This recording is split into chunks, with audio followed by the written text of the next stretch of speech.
There's no feeling more intense than starting over.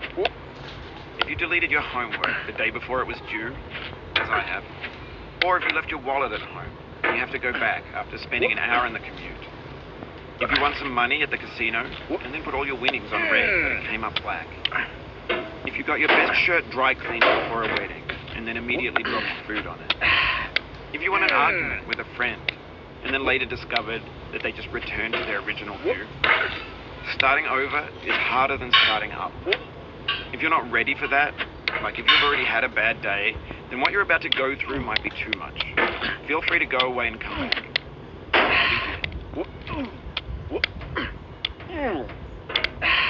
Alright, thanks for coming with me on this trip. I'll understand if you have to take a break at any point. Just find a safe place to stop and quit the game. Don't worry, I'll save your progress, always, even your mistakes. This game is a homage to a free game that came out in 2002 titled Sexy Hiking. The author of that game was Jazzuo, a mysterious Czech designer who was known at the time as the father of B games. And B games are rough assemblages of found objects. Designers slap them together very quickly and freely, and they're often too rough and unfriendly to gain much of a following.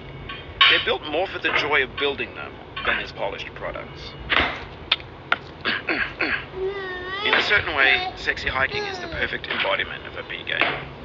It's built almost entirely out of found recycled parts, and it's one of the most unusual and unfriendly games of its time. In it, your task is simply to drag yourself up a mountain with a hammer. And that act of climbing, in the digital world or in real life, has certain essential properties that give the game its flavor. No amount of forward progress is guaranteed. Some cliffs are too sheer or too slippery, and the player is constantly, unremittingly in danger of falling and losing everything. Anyway, when you start Sexy Hiking, you're standing next to this dead tree that blocks the way to the entire rest of the game. It might take you an hour to get over that tree, and a lot of people never got past it. Prod and you poke at it, exploring the limits of your reach and your strength, trying to find a way up and over. And there's a sense of truth in that lack of confidence. Most obstacles in video game worlds are fake. You can be completely confident in your ability to get through them once you have the correct method or the correct equipment or just by spending enough time. In that sense, every pixelated obstacle in Sexy Hiking is real. The obstacles in Sexy Hiking are unyielding, and that makes the game uniquely frustrating. But I'm not sure Jazzuo intended to make a frustrating game. The frustration is just essential to the act of climbing, and it's authentic to the process of building a game about climbing. A funny thing happened to me as I was building this mountain. I'd have an idea for a new obstacle, and I'd build it, test it, and it would usually turn out to be unreasonably hard. But I couldn't bring myself to make it easier. It already felt like my inability to get past the new obstacle was my fault, as a player rather than as a builder. Imaginary mountains build themselves from our efforts to climb them, and it's our repeated attempts to reach the summit that turns those mountains into something real. When you're building a video game world, you're building with ideas, and that can be like working with quickset cement.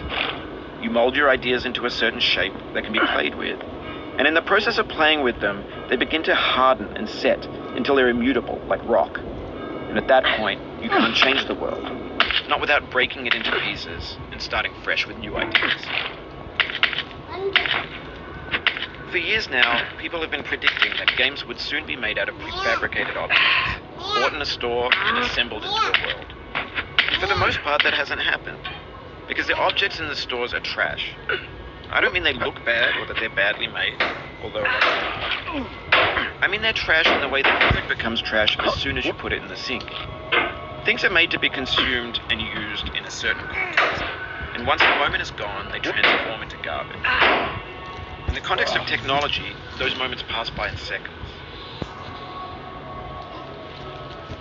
Over time, we've poured more and more refuse into this vast digital landfill that we call the internet. It now vastly outnumbers and outweighs the things that are fresh and untainted and unused. When everything around us is cultural trash, trash becomes the new medium, the lingua franca of